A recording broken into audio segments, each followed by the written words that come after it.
Islam. First I rise, giving praises to the great God Allah and honor to our Prophet, Noble Drew Ali. And I would like to welcome you to Girl Talk, Real Talk, Moorish Talk, a TV show hosted by sisters that come to show you the way to Allah.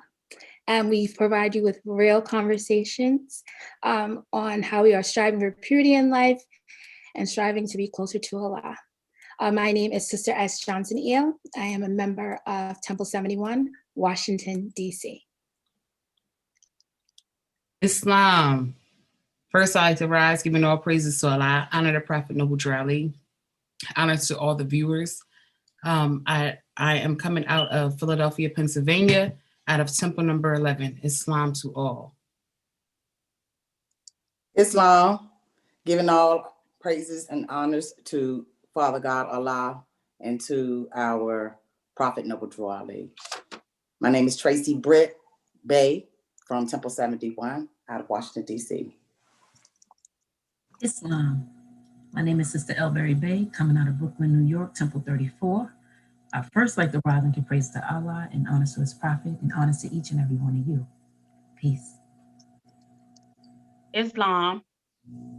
Sister Ingrid Ill, first give honor to our prophet, praises to Allah. I'm coming out of Temple 71, Washington, D.C. Islam, I rise and give praise to Allah, the Father of the universe, our Father. And I give honor to Prophet Noble Drew Ali, and I give honor to all of you who have chosen to spend the next hour with us to talk about the bands of society. My name is Sister A. Ravino Bay. I'm from Temple number 21, based in Brooklyn, New York, but living out in Oakland, California. So I'm covering both coasts. And I'm here today to talk to my sisters here about what does it mean to live amongst the world. Bands of society is a topic we chose today because we don't live by ourselves. We all live amongst each other, amongst different people. We interact with different people. And sometimes the people that we meet on our path, we don't predict who those people are. And as Moorish sisters, I guess my first question for us today is, what qualities of people do you surround yourself with?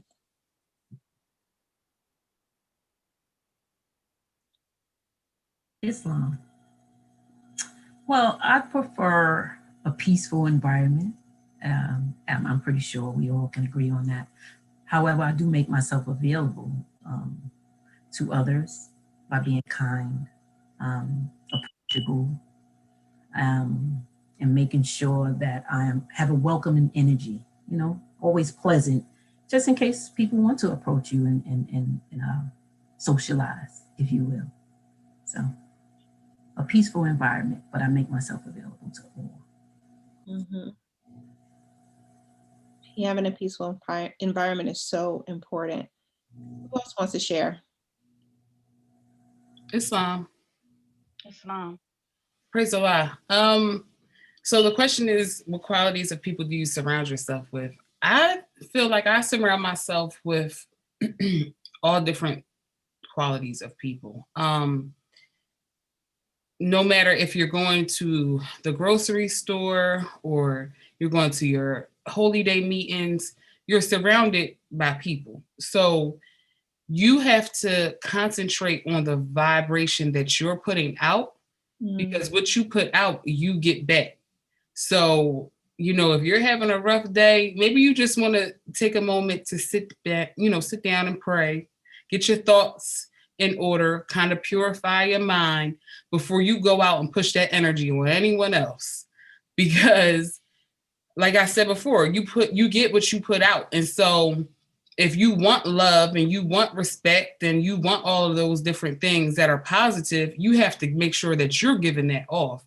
And that comes by way of, if you smiling at people, your tone when you're speaking to people. Because sometimes even you could think like something so mundane is like when somebody opens the door for you. Sometimes a lot of people forget to say thank you. And it's like, I know me in the past, I've been like, well, they didn't say thank you. I feel some type of way. But, you know, you got to think about, why did you even hold the door for them? Just to be kind. So it's our duty to be kind, you know? So praise Allah. That's what I think about when I think of that question. Islam, I agree with this, sis. My mix, it's a mix. I have a mix, but there are times when you can't even control the surroundings, and that could be work environments and things of that nature. And my main thing is, when I'm in settings like that, I try to stay in tune with self, especially when I know there's a lot going on in the surroundings. I try to stay in tune with self. So my surroundings is a good mix, but for the most part, it's a positive mix. Now that which I can control, that mix is a positive mix. Peace. I like to surround myself with people who can make me laugh. I love to laugh. I love to be happy. I love to make others laugh. You know, I surround myself with people who can uplift me, who can you know, pull me up when I need to with love. And I have to surround myself with people who I would freely give those same things back to as well. Also, I have to be careful of who I surround myself with when there's nobody around, because sometimes we can be by ourselves and still be surrounded by people. The thought of them or something they may have done, whether it was good, bad, or indifferent. So I have to be careful, not who I just physically surround myself with, but who I mentally surround myself with as well. Peace. Thank you, sis. Islam. You know, I've been thinking a lot and doing a lot of, you know, examination of self. And when I thought of this question, it made me think I surround myself, and I'm beginning to surround myself more with people that are striving, that are trying. Like for me, I don't really want to put placement of like a certain person has to be a certain way to be around me. But if you're striving for a better condition, I'll rock with you, because you know, you begin to understand, like when you're trying for a better condition, like things are going to happen along that path, and some of them may not be that harmonious, but you can have a transparent, sincere conversation and build that relationship. You know, a striver, from my experience, is someone that truly believes that they can create something better for themselves. And I believe, you know, that's why in our, you know, in the Moorish Science Simple America always says it always starts with self. So anything I can conceptualize for me, I can conceptualize it for someone else. You know, a striver believes and knows that there's something higher than them. Striver believes that they know they have a higher self and they have a lower self. And they are practicing to try to differentiate the one from the other.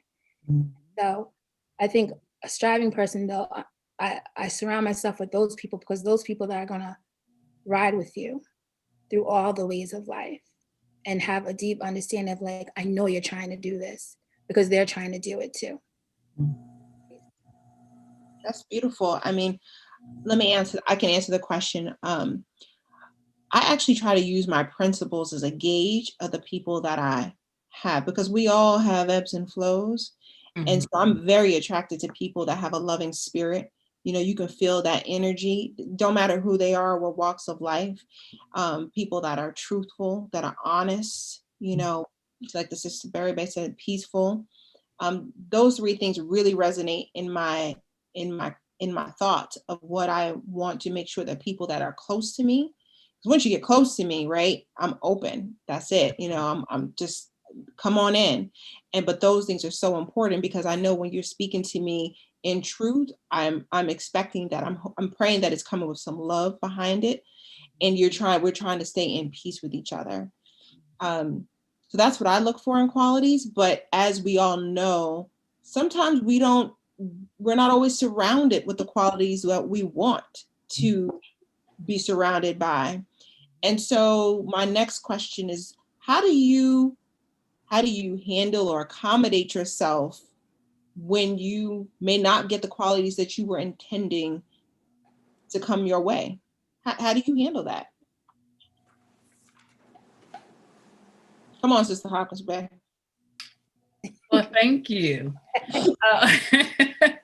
Praise the Lord. Wow. I think that I'm a person that like leaves the situation. if it's too much for me, if it's, like too much negativity, like first of all, I try my best to, if I'm encountering someone who's going through something, I try my best to offer my assistance as to what I am able to do. Sometimes what I am able to do is not going to solve their problem, or is not going to give them the help that they want at that moment. And I understand that, and praise Allah for that. But I can only give you what I have, whether it's a kind word, whether it's a kind deed, whatever the case may be. So if the situation is too toxic, like I have in the past taken my children out of certain situations or away from certain people because I'm like, listen, this is not the vibration that I want to have them around. I don't desire for them to encounter this. So whether it's a rough situation or rough conversation, only you know what you can take and what you can handle. So you also got to think about the times when some things are going on and it may trigger your lower self or your past to come up. Yeah. You don't want to go through that. Mm-hmm. See, we don't want to go back to them old carnal ways that we used to in. We don't want to go back to, being in them streets. And sometimes, see, a lot of times they look at us and we got on our turbans and we dress nice and we get ready to go to holy day. And they be like, oh, I need you to come do such and such. You got to say, praise Allah. I can't do that right now. I'm on my way to my holy meeting. I can help you when I'm done. And they may not want to hear that, but praise Allah, that's what you can give them. Mm-hmm. So just being honest and sincere and loving and making sure that you're keeping that tone when you're dealing with anybody, whether they are someone that's hostile or someone that's, kind in a loving manner. Only do what you're able to do and accommodate yourself to who you can accommodate yourself to. That's right. Praise a lot. I totally agree with what you stated, Sister T. Hopkins Bay, because I used to be a person that would just give, oh, I'll accommodate you, I'll do this, I'll do that. And you totally forget about you and the work that you need to do on you. Mm-hmm. And to the point that you're accommodating starts to not even look like accommodating. Right. But you feel like you're accommodating because you're giving too much of yourself and you're not really focusing on you. So I'm learning, like, when you're learning to accommodate yourself, again, it starts with self. Because like you said, you can only give what you have. And if we're not working on ourselves, it's really going to limit how we can accommodate other people. Right. I was just having a discussion in a spiritual group meditation last night. And it was healers on board. And we were discussing this very topic about how do we respond to that type of energy that Sister Reverend Albay just spoke about. And it's hard when you're into healing because you have to take a lot before you really say, okay, I have to step away from this. More than the average person. Yeah. They can be very troublesome and you feel bad because you want to be the example, you want to be the message that you bring. However, as Sister Johnson said, listen, sincerity, being fair, I'm going to be fair with you and honest. I can't do this. And if we can't communicate that, then my action will still show that you can reach me if you need me. I'm always going to be available, but I'm stepping away from this. Mm-hmm. You'll find a way back because everybody don't want everything from certain people. They might not want to be socializing with you. It's okay. Give people what they want. I always learned what they say, if a person doesn't want to be bothered, then you should never bother them again. So that type of energy, you should know when to step away. It's not safe. It's toxic. And you can't help them because they're not asking for your help. They don't want your assistance. Your face, just being present might make them feel like, you get me out of, you never know. I mean, I think of many different things. Like if I remove myself, maybe that will make them feel better. Mhm. We don't think like that, but as healers, we do. We try to assist those in that type of mindset as best we can until there's no more outlet to help. Right. Islam, and you said something. You and Sister Hopkins Bay both touched on something that struck a thought that even with wanting to accommodate or be accommodating to others, we have to be careful and not to endanger ourselves for food, as the prophet. Mm-hmm. Right. Mhm. Mm-hmm. We just can't be out there just going off trying to accommodate ourselves. And there is a 12-step program that I am a part of that Right. that sometimes people will have to go do what they call a 13 step. Mhm. That means like go and rescue somebody from the decision that they're about to make, but not if you're going to be there in a few moments doing the same thing they're doing. You know Right. what I'm saying? So you don't endanger yourself for a fool or foolish things, trying to accommodate. So we have to be very careful with Right. what we're accommodating to. Right. You know what I was thinking, and this is just a thought that I literally had the other day, because I've been really trying to really think outside of my flesh and trying not to totally like X people out and be like, oh, I don't like the way you are, I don't like the way you act, so I'm just gonna like X you out. So I've been trying to practice and just practice and experiment, I guess is a better word, experimenting on, can I eliminate my association to the behavior?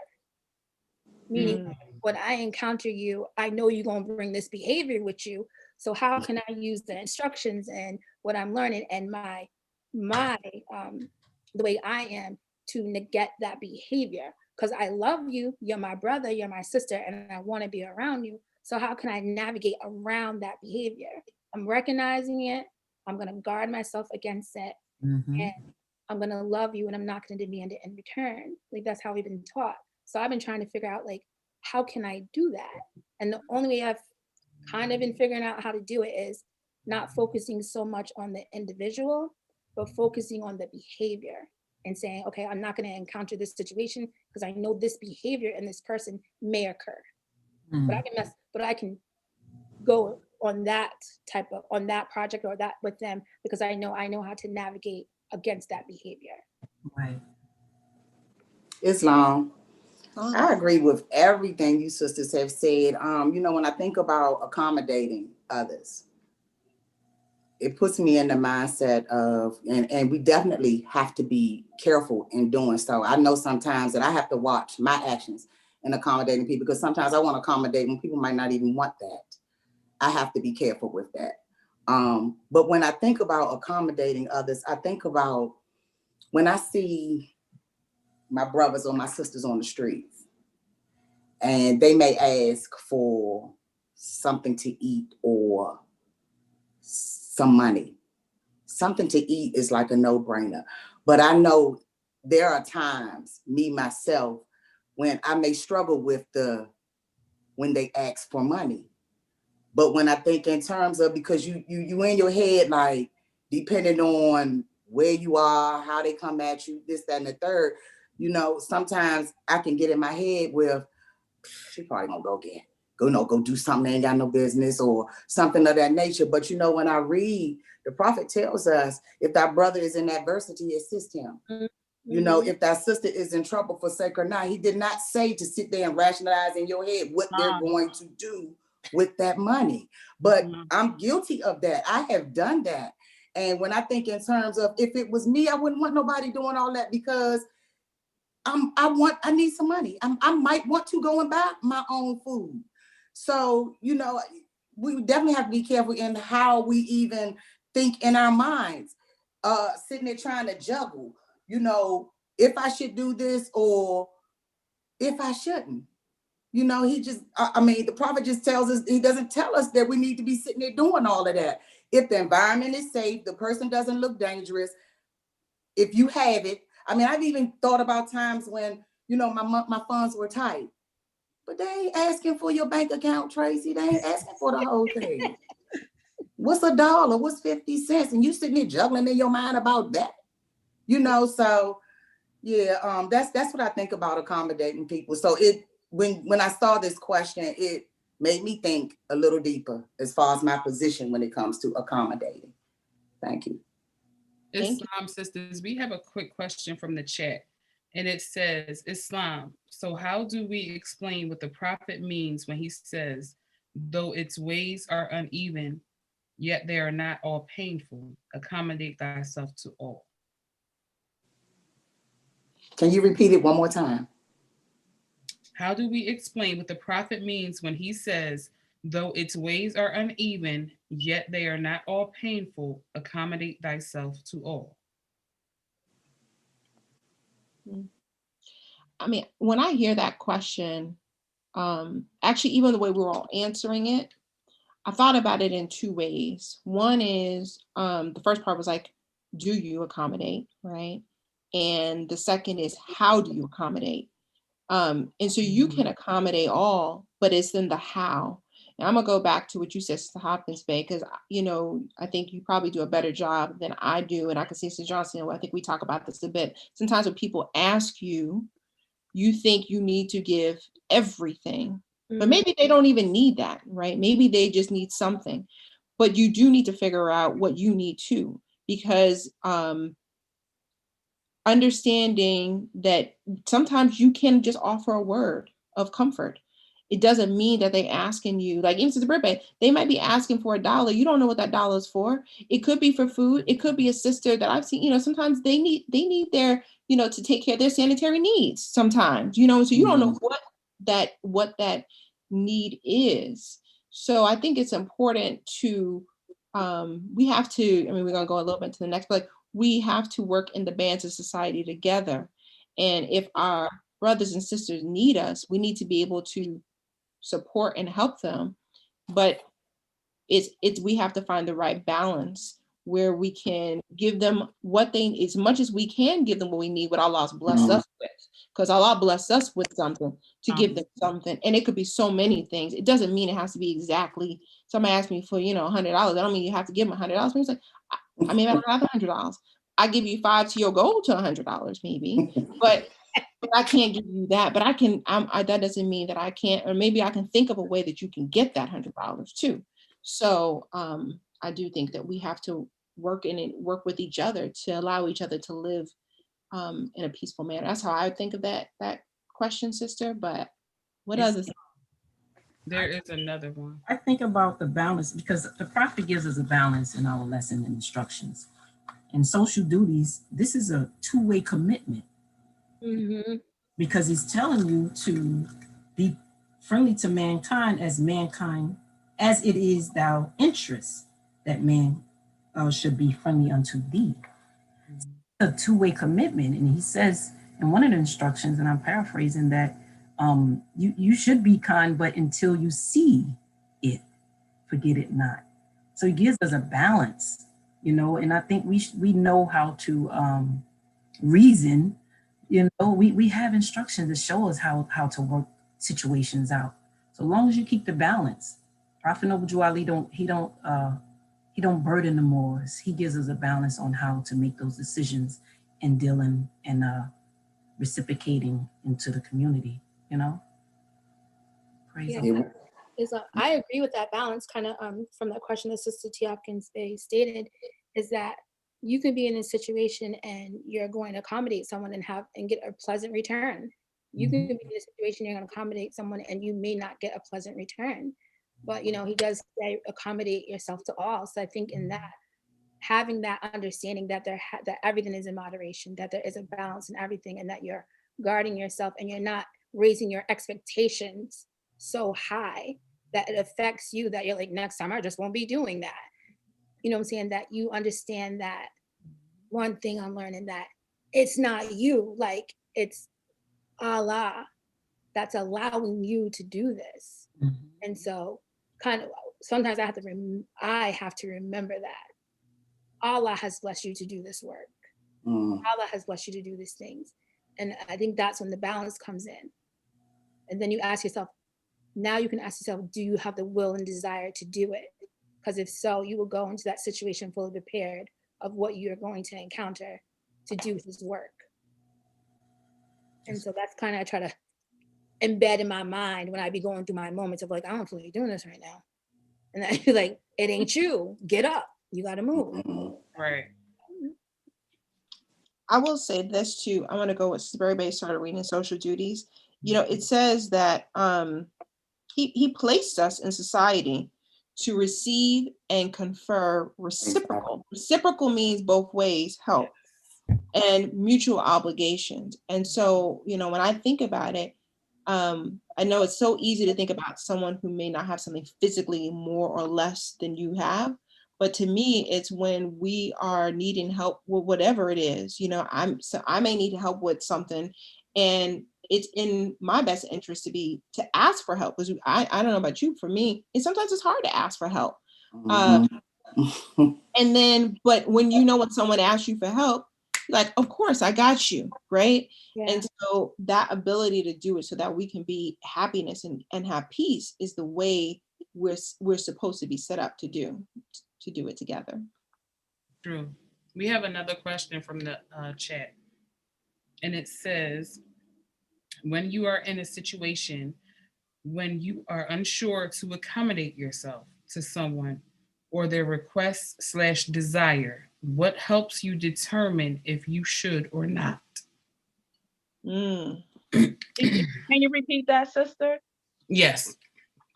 It says, when you are in a situation when you are unsure to accommodate yourself to someone or their request / desire, what helps you determine if you should or not?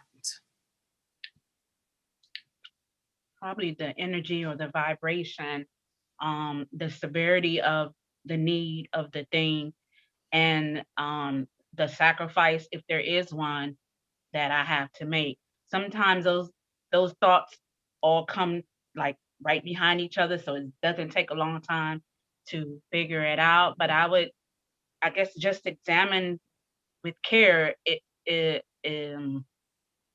I guess as rapidly as possible, because when somebody needs something, they need it kind of like right then and there. So, you know, you just have to, I guess, get a feel of it, you know. That's for me. Go ahead, Well, I'm Sister. wondering if I would be on topic or on point with if I say it would be to think with reason. I'm not sure. You know, it's so many things to take into consideration in accommodating. So I would say just to think with reason, you know, the benefits of it or the downside to it, if any. I feel like, you know, like when someone asks you for something, and whether it's their desire, their request, their want, their need, whatever the case may be, that's not really for you to determine. That's not for us to determine the person who's being asked. What's for you to determine is whether or not you're going to be able to do it. If it doesn't harm you, if it's not putting you at risk, if it's not taken away from, you know, your home or your family, if it's not, you know, to do any harm to somebody else, because listen, I have family members that may ask me to do some things and I'm like, you know, I'm not doing it. You know, right. I'm not doing it. Come on. But if somebody is like, because I feel like we're talking about, there's two different sides to it. Like the sister said, there's a balance. So you know whether or not, if someone's hungry, if somebody needs a couple of dollars, or somebody needs a ride, like, you're going to assist them. But if somebody's asking you to take them somewhere where they should not be, or go and get something that they should not have, you're going to be like, no, I'm not doing it. I'm not going to enable you to do wrong. And that's a decision that you have to make within yourself. You know what you can accept and what you can't accept, and what you can deal with and what you can't deal with. And speaking on what the on Sister Johnson Ill said earlier, when she was like, I think you were saying, like, you're trying to figure out how to know what it is that, or know how to help somebody. I feel like you know what you can tolerate. You know, you yourself know the things that you can tolerate and the things that you can accept. So when you're around people that don't speak how you speak, when you were speaking about keeping yourself around people who are like-minded, you know that some of our brothers and sisters that are still out in the world, they may refer to each other as derogatory terms. Mm-hmm. When I'm around people who speak with those derogatory terms, I'm the first one to be like, don't come on there, don't say it. Let's not speak like that. Because Mm-hmm. first of all, I'm not going to listen to you. I'm going to shut you off. So I feel like, you know, being sisters, we know what it is that we can handle and we can tolerate. And setting that tone for the people that you're around, whether they ask you something or the way they speak around you, once you set that tone, they know what they can get away with and what they can't. And they know if you are a giving and loving person, if you're going to help them. So, you know, we just got to keep that in mind when we're talking about these different things. You know, I was thinking about kind of like that question, if you were going to accommodate someone, if it was going to harm you or not. And I was like, if it's going to, you know, affect your peace, you shouldn't. But I also was thinking, but you can find other ways to assist them. It doesn't have to be you. Mm-hmm. It's have to be, okay, well, you know, let me see what I can do. Maybe I can call one of my brothers and sisters and they can assist you. Or maybe I know a service or an organization that can provide you a service. But there's something that I can do, you know, to assist you, but I don't have to put myself in that lane if I know it's not an appropriate lane for me. But there should be I just feel like there should be a step that I'm taking to at least try to accommodate them in some way, whether it's a phone call, whether it's a text, whether it's just like calling someone else and say, can you call so-and-so and have a conversation with them? Mm-hmm. So, you know, when I hear us even talking about accommodate, you know, the one thought is, you know, there's charity, right? We got a whole chapter on charity, right? And it says, I was looking at my Quran for like the two things to make sure I quote correctly, but it's like, he assisted the poor in their trouble. That's just a charitable person. That's just what we do. But then there's something different when you may be put in a different situation or you need to think about it, you know, or whatever the ask is, because it may doesn't seem like an immediate yes to you. And for me, I can't find it in here, but it's like, do as thy soul dictates and the end will be well. And I'm paraphrasing so you can help me, but you know, that soul that we all have allows us the actions is thinking, reasoning, willing, right? So if someone comes to me, you know, you were just saying, Sister Johnson, you know, maybe there's something that might not be right for me. Maybe I'm not the right person to do it, but that doesn't mean I can't help them think out the problem and figure out a situation, you know, where you can help this person, maybe just not in the way that they want it to be. Maybe you could think of a creative solution for them, but I don't think we're supposed to turn our back on them and say, not me, good luck. Like you came to me, right? So if you came to me and you asked me something that seemed harder, maybe I can't be that immediate person, but that doesn't mean I can't think it through. And maybe Allah will help give me different thoughts of creatively being able to support you because I'm still trying to get you where you need to be. Right. That's where I'm coming. You said something really powerful, Sister Reverend Faye. Do as I soul dictating and shall always be right.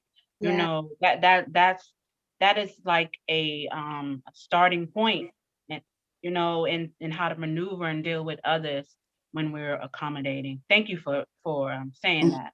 Thank you. I couldn't find it in there, but I was like, it was the first thing. I was like, we got to do it because sometimes we are going to be put in. I think it's in there's like, isn't the person that put someone's death, you know, the same person who's relieving their ease in the chapter. It's like this duality of sometimes they're difficult questions, and it's very easy for society and for ourselves maybe to even judge what another person might do to accommodate themselves for other people, whatever they choose to do.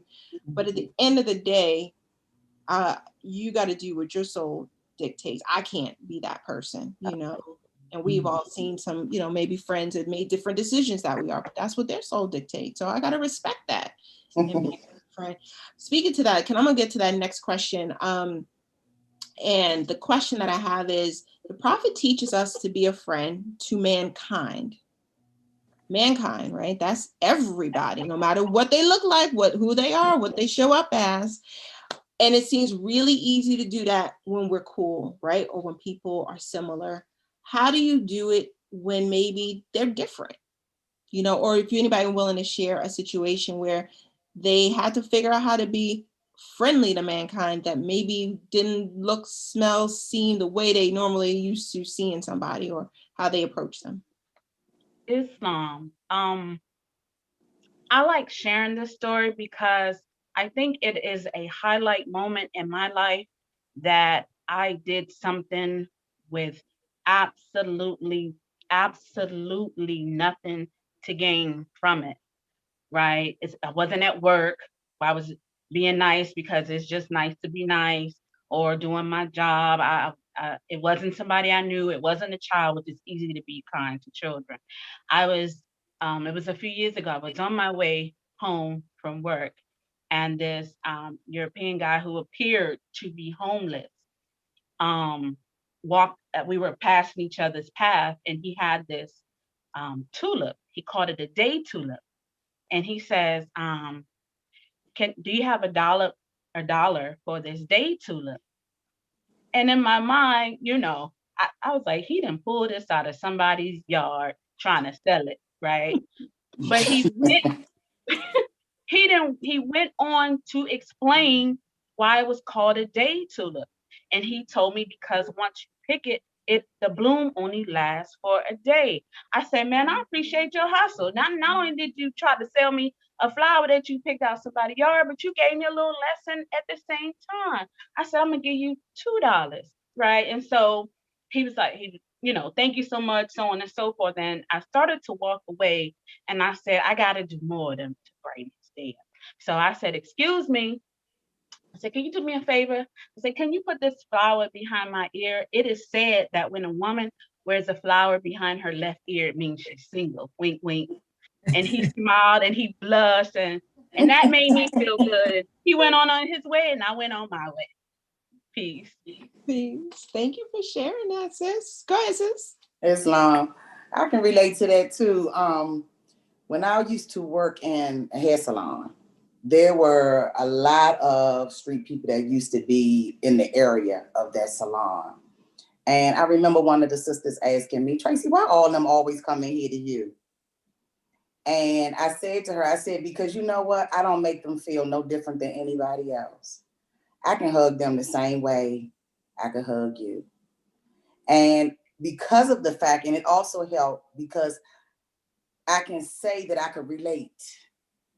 I may not have been completely homeless, but I know what that feels like. I know what it feels like to be out there and not have the accommodations of everything that's in your home.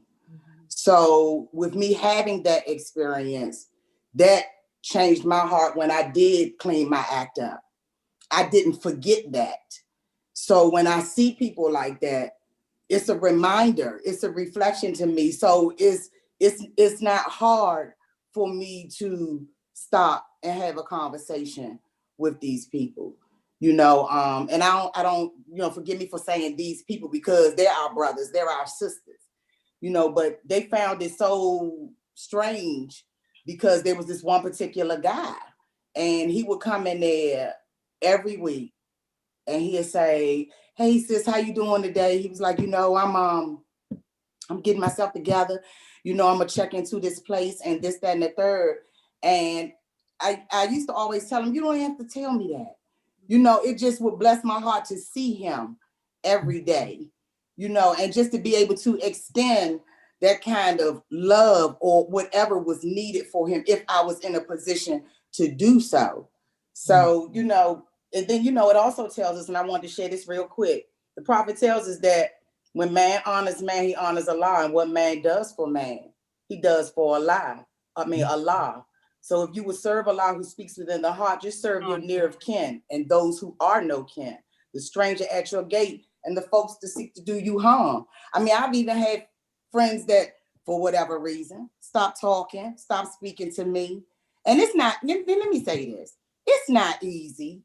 It's definitely not easy to be kind to those that just out and out nasty to you. It's not, but it takes work.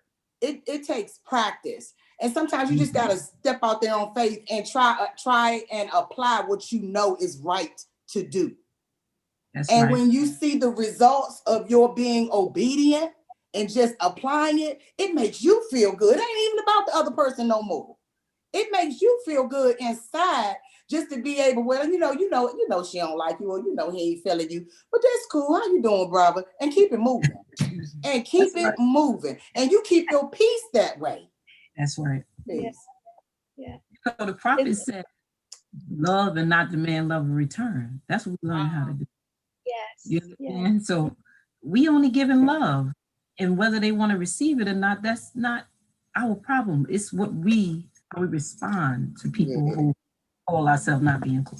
I don't look at myself as not being cool with anyone. I'm cool with everybody. Yeah, me too. You cool with them. I feel like that, you know.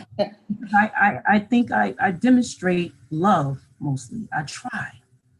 And to hear the prophet say those words, we learn how to love and not demand love in return. It's like, wow, I expect you to love that. I expect you to be kind. I can expect that, but I can't judge you. Yeah. Because it was once upon a time that Sister Britt Bay said, well, I didn't like something too. I'm like, girl, I ain't dealing with you. You know, so it's a process. We're learning. Yeah, it definitely is a process. It's not easy. Love is the only savior of the world. Yeah. It's and it's just, for me, it's just simply remembering when. Because Sister Greer, it'll look like this now, but I used to sleep on a park bench at Malcolm X Park. So it's easy for me to look out for my brothers or my sisters when I see that they are in need. That's an easy thing. Peace.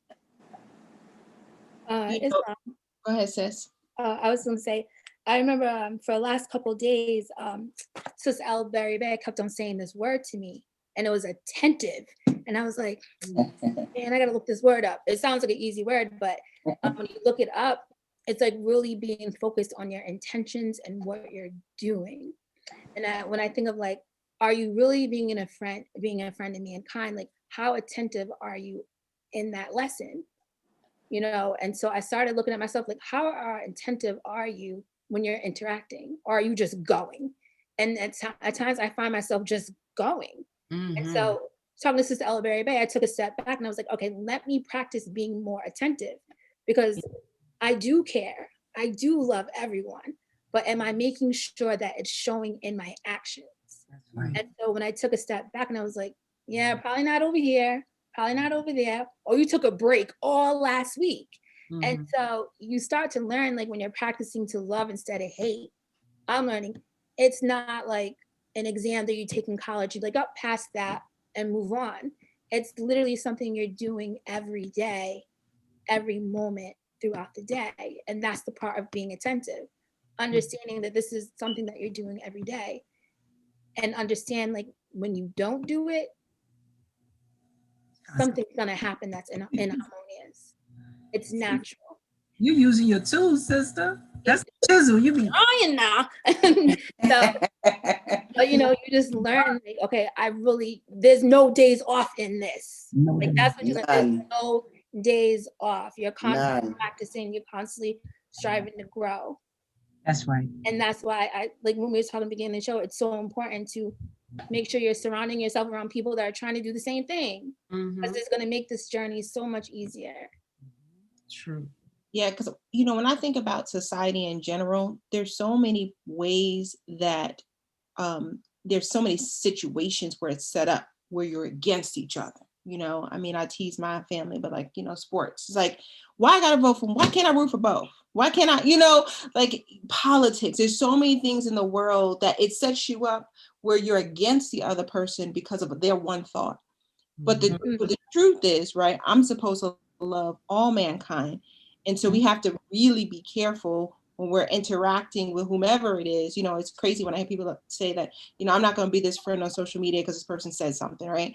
And I'm like, but you're the closest person to get them to see a different way of life, you know, through love, like through your loving ways. And, you know, you'll be the person, not no one else. And so to me, it's so important to think about how we love and loving all of mankind, because at the end of the day, I think it's not just what we say, it is how we make people feel. And that vibration of love, you can feel it through a total stranger.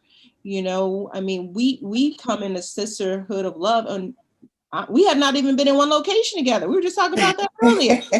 We haven't physically been in one location. So let me get to this next question, because we are going to be running out of time soon. So going on that topic, what is missing in today's society? What do you see as missing? Spiritual practice. A pattern. A pattern. The prophet says man needs a pattern for their lives. They love to follow and not to lead. So a pattern, definitely. And that's where we come in. We got to be careful of what we putting out. That's right. How we walking out here, because we know we got brothers and sisters out here. They need that. They need to see something different from what they're seeing, what they're used to seeing. True. What else is missing in today's society? I think that the understanding that there's only one source, and that's Allah. I think in society we let a lot of things change the way we think. And I think that you need to know that there is one source that has all the answers, and you go to that source and you use that source to make a decision on if what you're seeing outside of you is correct. For example, when I graduated from college and I got my MBA, to a certain extent, I thought I knew something until I got into the more science simple America, and I had to realize, like, you really don't know anything. You didn't even you don't even know who the source was. Like, you will be given directions out of a textbook, and don't even know like what you're manifesting or what you're creating. But once you have an understanding of who the source is, Allah, you can take those two sources together, and they can and the one source validates the other. That's right. And then you know what to keep and what to let go. So, I learned getting a European education is good, but he also said, so I can use you. And the only way that he's going to be able to use you is if you know his instructions and know who Allah is. And I think sometimes people might be getting that confused, doing it in reverse. I would say, and I agree with everything that was already said, but praise Allah, I would say, the knowledge of Allah, and I would also say nationality. A lot of our people are walking around and do not know that they have a nationality. That's true. Do not know that the character that they're supposed to have that comes with that nationality. Don't know that, the source from which they come from. I think a lot of people are missing that information. They are truly missing that information. I would say compassion. Yeah, that's true. People move so selfishly in the world. I watch people, how they walk. They walk with their phones, their head in their phone. They don't look up to see if someone's coming in front of them. They don't look to see if the light says red or green. They just go and they drive selfish. I mean, we just need more compassion. We need to think of others. When we go out into the world, we are out there with others. We have to be mindful of that. Yeah. We're not by ourselves. We're in society, and we have to act as such. Yeah, I definitely hear you, sis. I think there's the fact that we are in society. Sometimes I don't think people realize that we're in society with one another. To that point, like, we're supposed to be helping one another, and our world has us, separated, and I'm doing for me and you do for you, figure it out your way. Like, that's not our setup. That's not how we're supposed to have the happiness. It's yours.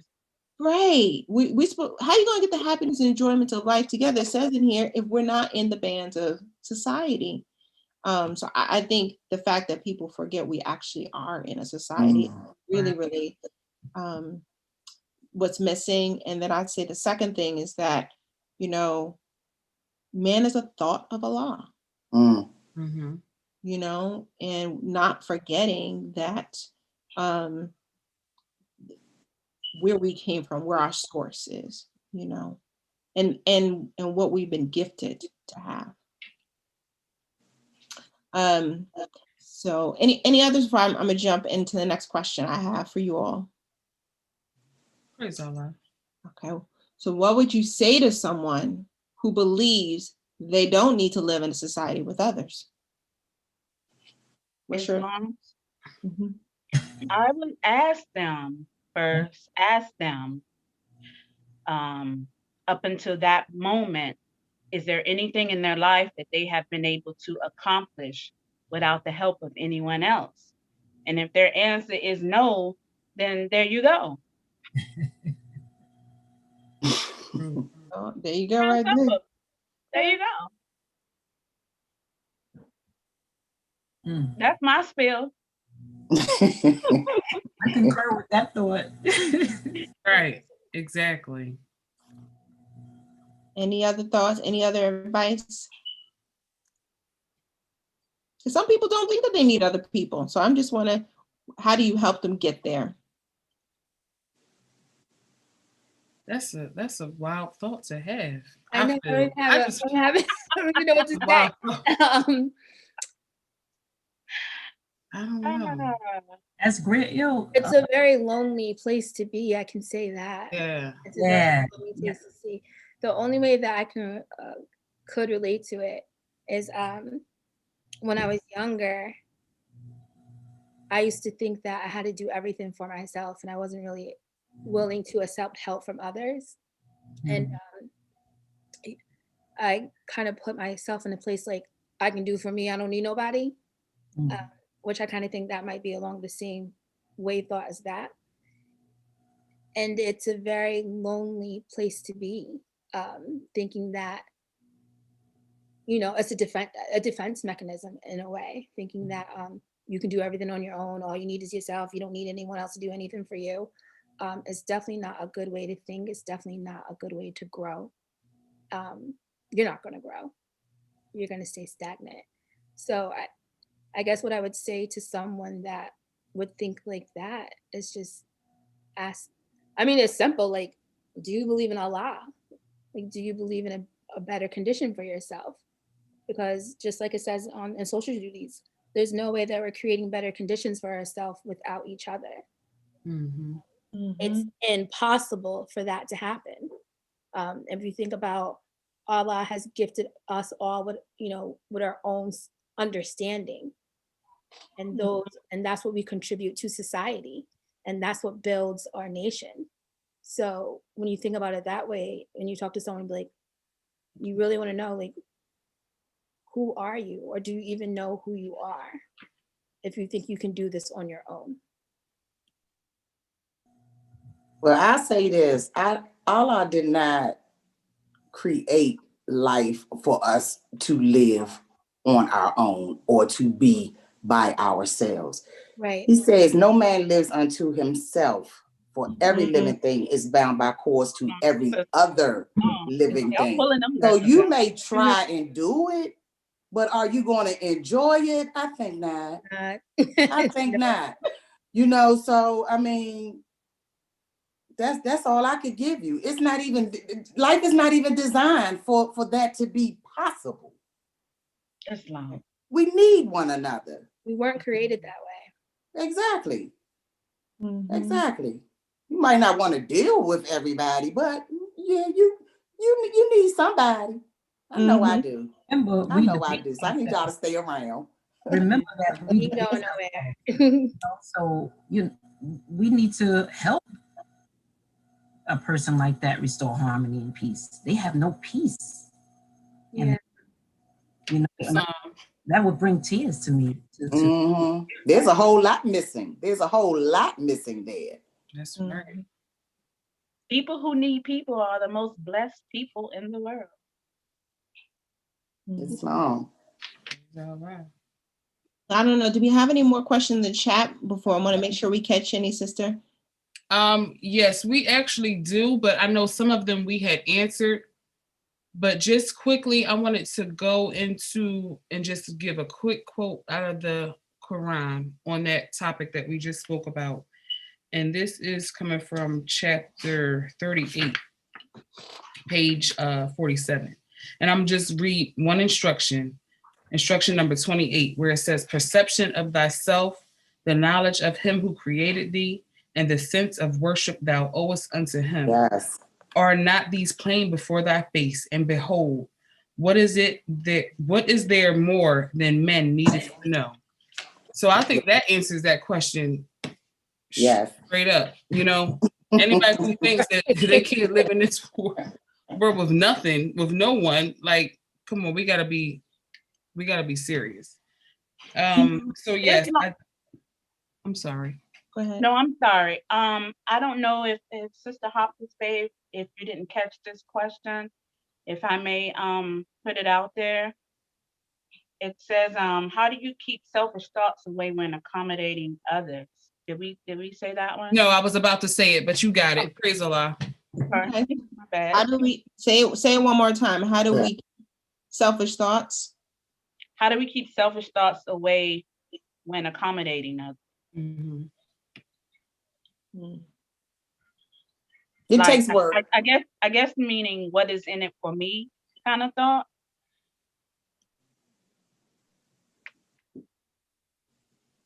When you accommodate. Oh, you mean like what am I gonna get out of it?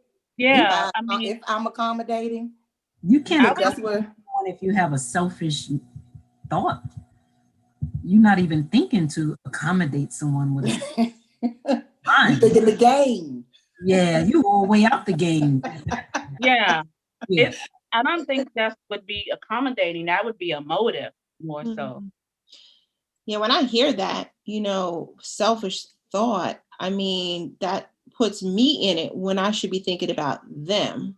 Exactly. So it feels a little contradictory of like, if someone's coming to me because they need something, they're asking of me. It's not my job to twist it and make it about me. Mm-hmm. There it is. I found it. Exactly. I found it. It's when thou consider thy wants, when thou beholdeth thou imperfections, acknowledge his goodness. So you gotta consider thy wants and yes, check yourself. I can accommodate this person. I'm considering this because I don't. You don't want to be in selfish mentality or thinking. You can think about helping someone, but you can't be selfish about it. And Prophet speaks about being considerate of others, so selfish mentality, I don't think that it don't go hand in hand with accommodating others, Before we wrap up in this conversation, I have a final round question I want to make sure we get in. And the question is, what do you hope for in a better society? And I'm going to add a little bit of a why. Why do you hope for something for in a better society, and why? Well, I hope for healing activities, workshops, teaching what's important about ancestral healing that would make a person want to be not in society. They need some healing. I think about traveling across to different cities and assisting our nation. We start with ourselves and being the message that we bring and showing the possibilities of this great program. And you said why? Mm-hmm. Because it makes us better citizens. Praise Allah. Thank you, sis. Mm-hmm. Yes, I would say I hope for our brothers and sisters to love one another more, gain knowledge of self, and have race pride. It is said that if you have race pride and love your race, join the Moorish Science Temple of America. And I think that through that, we can start healing. I think we have to start to study self and know the things that make us do what we do and why we do the things we do and why we think the way we think. And if you think your condition can be better, then join the Moorish Science Temple of America. And that goes right along with having that race pride. Praise Allah. Islam, and I'm gonna piggyback off of Sister Hopkins Bay with understanding to go along with what she said. Understanding of our Creator and understanding of ourselves, our higher self and our lower self. And the reason why is because it was such an eye-opener for me, especially getting the understanding, and still is because I'm still learning some things, especially getting the understanding of myself. Because I mean, especially the part about that we have two selves, that was magnifying for me. You know, because everything for me was the devil this, the devil that. I was always speaking like the devil was a third person. And I never put myself in the equation of being part of the problem, if not the problem. And it just did so much for me getting that part, you know, and learning my nationality and those things. So understanding, more importantly, you know what I'm saying, of who we are and who our Creator is what I would like to see. Thank you, sis. Peace. I just want to add, when she said understanding is the rock on which man builds himself. So praise Allah for that thought. Praise Allah. Praise Allah. Sister Gray Ale, you ready?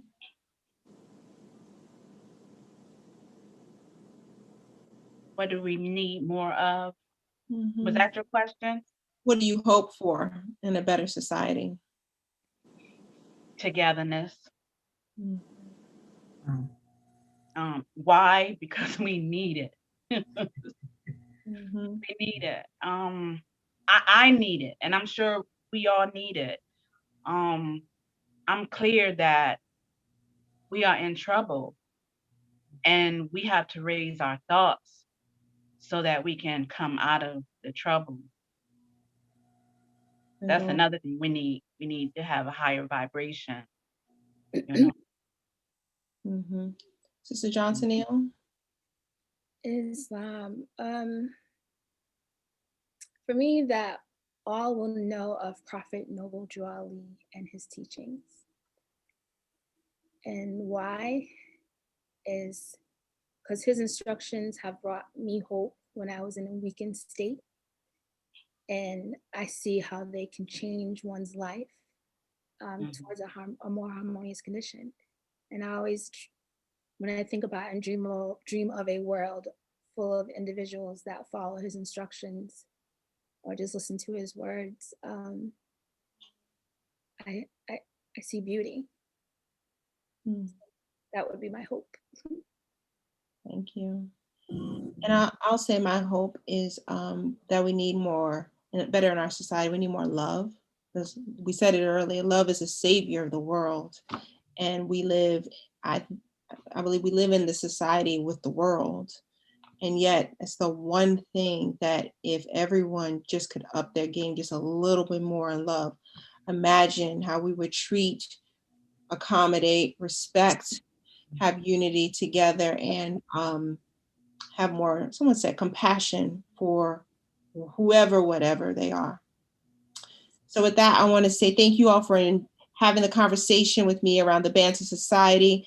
I want to thank the audience for their questions, and Sister S. Johnson is going to close us out. Peace. Islam, Justice Sister Ravnafe, thank you for joining us. We pray that we were able to share something with you tonight that steered you to take a look within and find your place in the affairs of men, and that you're looking at yourself and seeing how you can uplift fallen humanity. And I would like to let you know that also stay tuned. In the next 2 weeks, we have our shows coming back up. Again, Girl Talk, Real Talk, Moorish Talk, along on Thursday at 7, along with Universal Love, 7 p.m. on Wednesdays. And as always, we have our Friday Holy Day meetings on our national Facebook page every Friday at 7:30. And we have our Sunday School Korean class discussions, which are every Sunday at 2 p.m. So praise Allah and peace. Peace. Peace. Don't forget my birthday tomorrow, y'all. Oh yeah. Happy birthday! Happy birthday!